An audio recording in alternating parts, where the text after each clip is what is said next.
Fungal infection, दांत, खाज, खुजली, अगर आपको ringworm, jock itch, athlete foot, vaginal yeast infection, ध्यान से सुनिएगा मेरी बात को, अगर आपको रिंगवॉर्म, जॉकेज, एथलीट फुट या वैजाइनल ईस्ट इन्फेक्शन है और काफ़ी लंबे समय से आप इस परेशानी से परेशान हैं, फंगल इन्फेक्शन से आपकी बॉडी में अगर कहीं पर को भी हो रखा है, अगर वो ठीक नहीं हो रहा, आपने वेरियस टाइप के ऑइंटमेंट्स उसमें इस्तेमाल कर लिए, विभिन्न प्रकार की आपने अगर उसमें दवाइयाँ खा के देख लिया है, लेकिन फिर भी आपका फंगल इन्फेक्शन ठीक नहीं हो रहा है, तो सिर्फ आपसे शेयर करूँगा एक दवाई।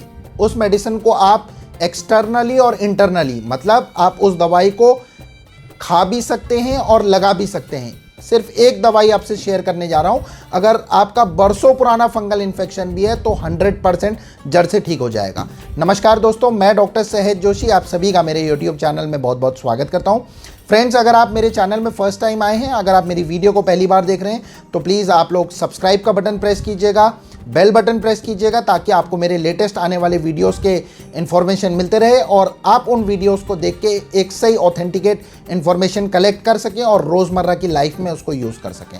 बात करता हूँ मैं आपसे फंगल इन्फेक्शन के बारे में। जैसे कि मैंने आपको पहले बताया, फंगल इन्फेक्शन, चाहे वो आपको जॉकेज का प्रॉब्लम हो, एथलीट फुट का प्रॉब्लम हो रहा हो, आपको वेजाइनल ईस्ट इन्फेक्शन का प्रॉब्लम हो रहा हो या रिंगवॉर्म का प्रॉब्लम हो रहा हो, जनरली फंगल इन्फेक्शन सबसे पहले ऐसे व्यक्तियों को होता है जो हाइजीन से नहीं रहते, जो साफ सफाई से नहीं रहते। ध्यान से सुनिएगा मेरी बात को, फंगल इन्फेक्शन ऐसे लोगों को होता है जो साफ सफाई में नहीं रहते, जो गंदगी में रहते हैं, उनको सबसे पहले फंगल इन्फेक्शन का प्रॉब्लम होता है।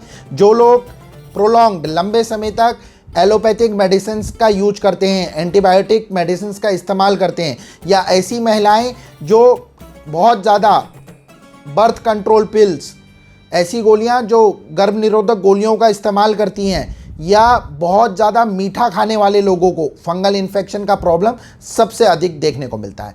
जनरली जो फंगल इन्फेक्शन का प्रॉब्लम होता है, ऐसे लोगों को सबसे ज़्यादा होता है जो बहुत ज़्यादा ट्रैवलिंग का काम जिनका रहता है, मतलब जो एक जगह से दूसरी जगह ट्रैवल करते रहते हैं, होटल्स में रहते हैं, या ऐसे लोगों को होता है जो प्रोलॉन्ग, जिनको सिटिंग का काम होता है, जिनको 7 घंटा, 8 घंटा, 10 घंटा बैठे रहने का काम करना पड़ता है, बैठे रहते हैं, तो उस वजह से फंगल इन्फेक्शन के प्रॉब्लम बहुत अधिक देखने को मिलता है। ऐसे लोगों को फंगल इन्फेक्शन के केसेस सबसे ज़्यादा देखने को मिलते हैं जो अपने अंडरगारमेंट्स चेंज नहीं करते। ध्यान दीजिएगा मेरी इस बात पे, ऐसे लोगों को सबसे अधिक होता है जो अपने अंडरगारमेंट्स चेंज नहीं करते, वही अंडरगारमेंट्स को रीयूज़ करते रहते हैं, प्रॉपर ढंग से अंडरगारमेंट्स को वॉश नहीं करते हैं, उनको धूप में नहीं सुखाते हैं। ऐसे लोगों को फंगल इन्फेक्शन का प्रॉब्लम बहुत अधिक देखने को मिलता है। जनरली जो फंगल इन्फेक्शन का प्रॉब्लम होता है, ये आपके जेनाइटल एरियाज़ को अफेक्ट करता है, आपके जेनाइटल एरियाज़ में सबसे अधिक देखने को मिलता है। हालांकि ये शरीर के किसी भी हिस्से में फंगल इन्फेक्शन का प्रॉब्लम देखने को मिल सकता है। आपके कोई भी, जैसे बॉडी में फोल्ड्स होते हैं, जैसे ये फोल्ड हो गया आपके फिंगर्स का, या यहाँ बगल के नीचे हो गया, आपके थाइज में हो गया, आपकी चेस्ट में हो गया, महिलाओं को मेमोरी ग्लैंड्स में, उनके ब्रेस्ट के नीचे भी ये परेशानी देखने को मिलती है, स्टमक में ये परेशानी देखने को मिलती है। जहाँ पर कोई भी फोल्ड्स होते हैं वहाँ पर कोई ये परेशानी देखने को मिलती है।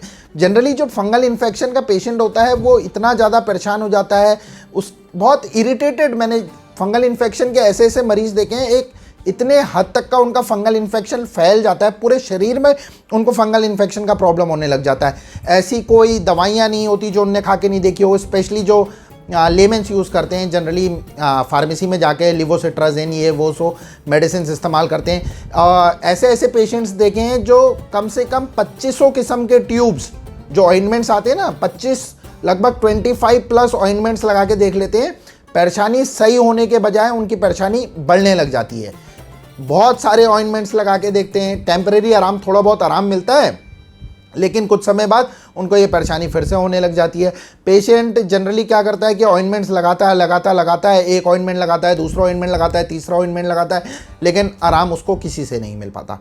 जनरली मैं आप लोगों को बताना चाहूँगा कि अगर किसी को भी ringworm, jock itch, athlete foot, vaginal yeast infection का प्रॉब्लम हो रखा है, तो मैं आपसे एक मेडिसिन शेयर करूंगा। ध्यान से मेरे इस वीडियो को देखिएगा और मेरी बातों को ध्यान से सुनिएगा, और जिस हिसाब से मैं डोसेज बताऊंगा दवाई के, उस हिसाब से आप इस दवाई को इस्तेमाल करेंगे तो आपका जो फंगल इन्फेक्शन है, चाहे कितनी भी मात्रा में आपको फंगल इन्फेक्शन हो, अगर आपको अभी अभी शुरू हो रखा है तो आपका फंगल इन्फेक्शन एक हफ्ते में सही हो जाएगा। लेकिन अगर आपकी बॉडी में लगभग 70-80% है, आपको 5 महीने, 6 महीने, 8 महीने, 1 साल, 1.5 साल, 2 साल, हाँ मैं सही बोल रहा हूँ, फंगल इन्फेक्शन 1-1, 2-2, 3-3 साल से लोगों को परेशान करता है। ध्यान से सुनिएगा, फंगल इन्फेक्शन अगर बॉडी में फैल जाए तो पेशेंटों को 2-2, 3-3 साल तक का भी फंगल इन्फेक्शन ठीक नहीं होता। तो आप इसमें सबसे पहले किसी भी किस्म का ऑइंटमेंट मत लगाइए। किसी भी किस्म की ऑइंटमेंट की परत लगा के कुछ फ़ायदा नहीं मिलेगा। आपको टेम्परेरी आराम मिलेगा, लेकिन फिर से ये जो फंगल इन्फेक्शन होगा आपको ये और ज़्यादा एक्सटेंड करने लग जाएगा और ज़्यादा बढ़ने लग जाएगा। इसको ठीक करने का सिर्फ एक और एक उपाय ये है कि आपको साफ़ सफाई से रहना पड़ेगा। साफ़ सफाई इन द सेंस कि आपको अपने कमरे में सबसे पहले आपको अपनी बेडशीट चेंज करनी होगी। आप एक बेडशीट को 2 दिन से ज़्यादा इस्तेमाल मत कीजिए। अगर आप अपने अंडरगारमेंट्स धो रहे हैं तो उसमें साबुन, डिटर्जेंट ढंग से निकालिए। अंडरगारमेंट्स को धूप में सुखाइए। बेडशीट्स को आयरन करके इस्तेमाल कीजिए। बेडशीट में प्रेस करके फिर उसको यूज़ कीजिए। अंडरगारमेंट्स को उल्टा करके उसमें आयरन करके फिर इस्तेमाल कीजिए। जितने भी लोगों को अगर फंगल इन्फेक्शन का प्रॉब्लम है और उनका अगर फंगल इन्फेक्शन बढ़ रहा है तो मेरी एक सजेशन यह है कि अपने जितने भी पुराने अंडरगारमेंट्स हैं उन सबको आप चेंज कर लीजिए। सबसे बेटर सोल्यूशन आप लोगों को बता रहा हूँ, आपको कोई नहीं बताएगा। आपके जो अंडरगारमेंट्स हैं उनको आप चेंज कर लीजिए। फ्रेश नए अंडरगारमेंट्स लाइए और उसको वॉश कीजिए।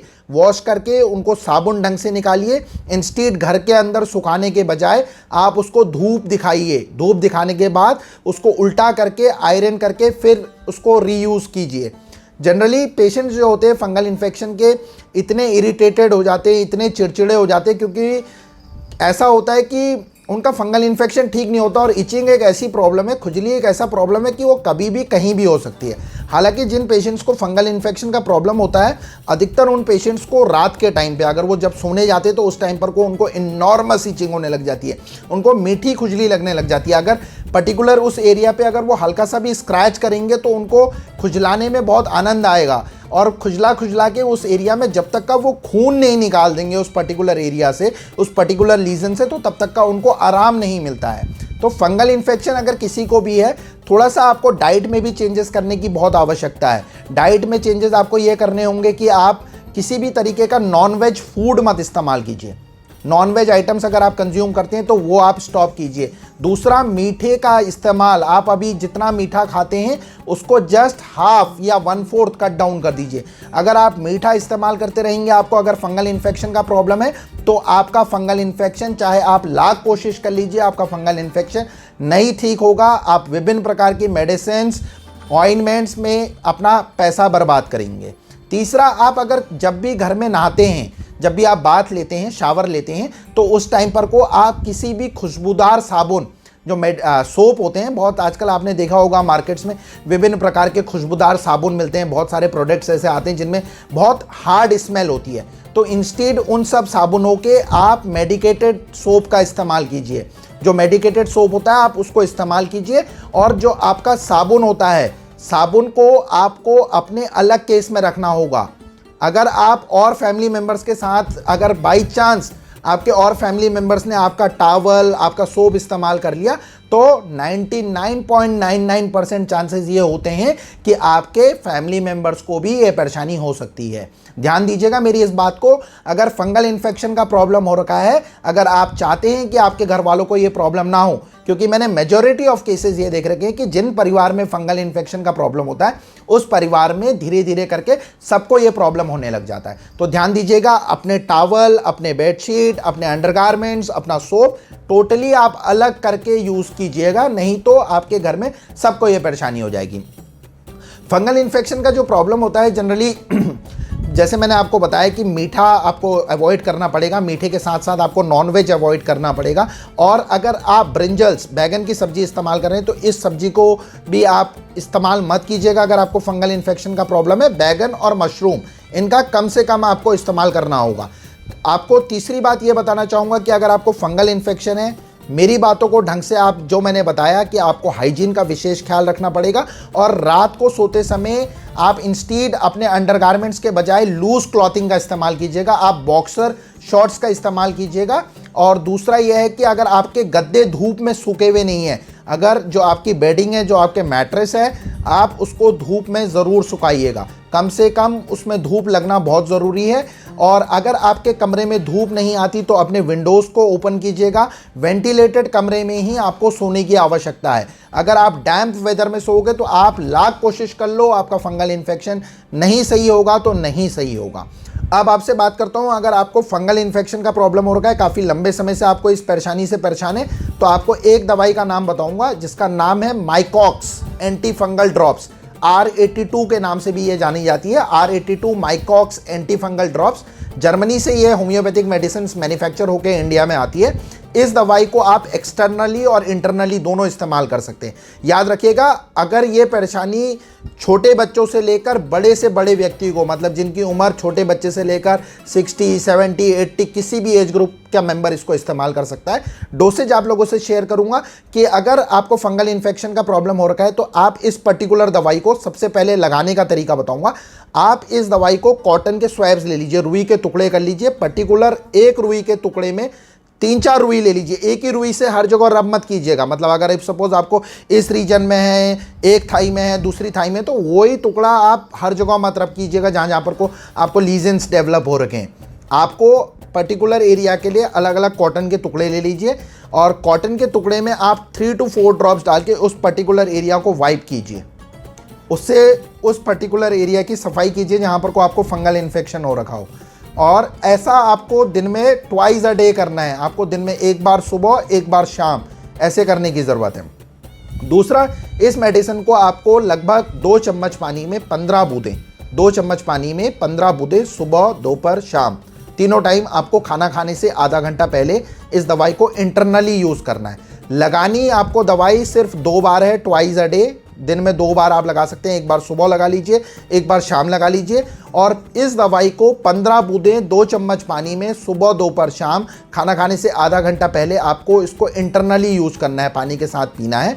ध्यान इस बात का रखिएगा कि जब भी आप इंटरनली इसको दवाई को पीते हैं तो दवाई पीने से 10 मिनट पहले और दवाई पीने के 10 मिनट बाद आप मुंह में किसी भी किस्म का कोई भी चीज़ च्यू मत कीजिएगा, कोई भी चीज़ कंज्यूम मत कीजिएगा। मैं उम्मीद करता हूं दोस्तों कि आपको आज जो मैंने ये वीडियो बताया, सिर्फ एक दवाई बताई, आप लोग इसका अवश्य इस्तेमाल कीजिए, आपको बहुत अच्छे बेनिफिट्स मिलेंगे। या अगर आप फंगल इन्फेक्शन से काफ़ी लंबे समय से परेशान हैं और आप इससे तुरंत छुटकारा पाना चाहते हैं, तुरंत बहुत जल्दी, आपका अगर फंगल इन्फेक्शन बहुत ज़्यादा बढ़ गया है, ध्यान से सुनिएगा मेरी इस बात को, अगर आपका फंगल इन्फेक्शन बहुत ज़्यादा बढ़ गया है, आपने विभिन्न प्रकार के ट्रीटमेंट यूज़ करके देख लिए हैं, तो सही समय पे आप जितनी जल्दी इसका इलाज किसी नज़दीकी होम्योपैथ डॉक्टर के पास जाकर कराएंगे, उतनी जल्दी आपका ये परेशानी सही होगा। फंगल इन्फेक्शन वाले मरीज खुद से डॉक्टर ना बने। मैं फिर से एक बार गुजारिश करता हूँ, आप विभिन्न प्रकार के दवाइयाँ देख के खुद से सेल्फ मेडिकेट मत कीजिएगा। R82 जो ये मैंने मेडिसिन बताई कंप्लीटली सेफ़ है, आप इसको इस्तेमाल कर सकते हैं, इसके साइड इफ़ेक्ट्स वगैरह कुछ भी नहीं है। अगर बच्चों को ये परेशानी होती है तो ध्यान रखिएगा, अगर 2 साल का बच्चा है तो उस बच्चे को अगर ये परेशानी है, या 2 साल से कम की उम्र का बच्चा है, 3 साल का है, 4 साल का है, तो जो बच्चों को, छोटे बच्चों को अधिकतर ये दवाई पीने में दिक्कत परेशानी होती है, तो जो बच्चे की नाभि होती है आप उसमें 3-4 बूंदें उसकी पर्टिकुलर नाभि में डाल दीजिए और बच्चे को अपनी बॉडी में इस मेडिसिन को रब करिए। चाहे तो आप उसको कॉटन के स्वैब में भी लगा के भी रब कर सकते हैं, क्योंकि बच्चों को भी ये परेशानी होती है। उम्मीद करता हूं दोस्तों जो आज मैंने ये वीडियो बनाया आपको पसंद आया होगा। अगर आपको ये वीडियो पसंद आता है तो प्लीज़ आप लोग मेरे चैनल को लाइक कीजिएगा, शेयर कीजिएगा, सब्सक्राइब कीजिएगा। और ऐसे कोई मरीज जो फंगल इन्फेक्शन से बहुत ज़्यादा परेशान है आपके घर में, आपके सराउंडिंग में, उसको इस दवाई के बारे में ज़रूर बताइएगा और मेरे इस वीडियो को ज़रूर शेयर कीजिएगा। धन्यवाद दोस्तों। जय हनुमान, जय होम्योपैथी।